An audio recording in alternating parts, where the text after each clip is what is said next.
Hello, I'm here to share with you 10 tips that are sure to get your resume noticed by more employers. Tip number 1, be sure to use the resume format that works best for you. If you want to highlight progression in your career or progression in your job duties, then you should use the chronological format.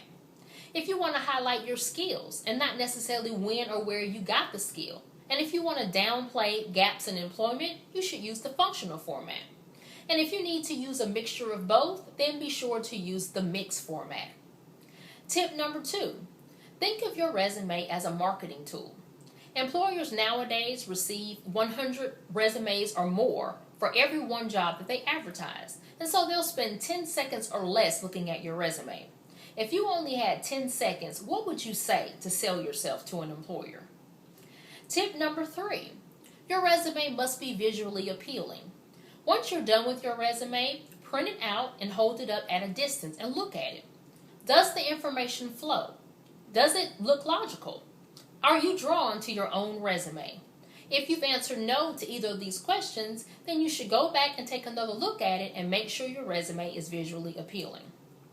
Tip number 4, your resume should always look forward to the job that you want and not backwards to jobs you've already had.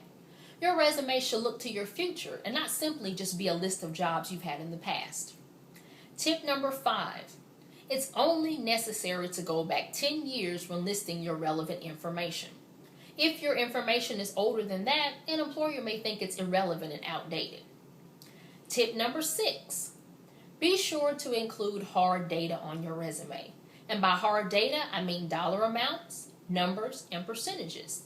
So if you say you handle customer accounts, say that you handle customer accounts up to $10,000. If you say that you increase sales, say you increase sales by 15% by doing X, Y, and Z. Giving those specific examples helps to let the employer know what you did to achieve your goals. Tip number 7, practice talking about everything on your resume. This is a part that's often overlooked. It's very important to be able to talk specifically about all the details on your resume should you be asked about it in an interview. Tip number 8, proofread, proofread, proofread. One mistake on your resume could be reason enough for an employer to put your resume to the side. And it also makes you come across careless and unprofessional. So proofread it to make sure you get the best results. Tip number 9, you're not done with your resume until you're 100% satisfied and confident in what you have listed. Your resume is always a work in progress, so you want to continuously update it to make sure it's the best representation of who you are. You have to be able to be confident when talking about your resume in an interview. And tip number 10, be sure to let a professional assist you with your resume because it's very difficult for you to write passionately about yourself. A professional doesn't have an emotional attachment to the information and will be able to write about you from a more objective standpoint. So remember, you have 10 seconds or less to impress an employer with your resume. And I have no doubt that if you'll use these tips I've mentioned today, you'll be able to do just that and make every second count.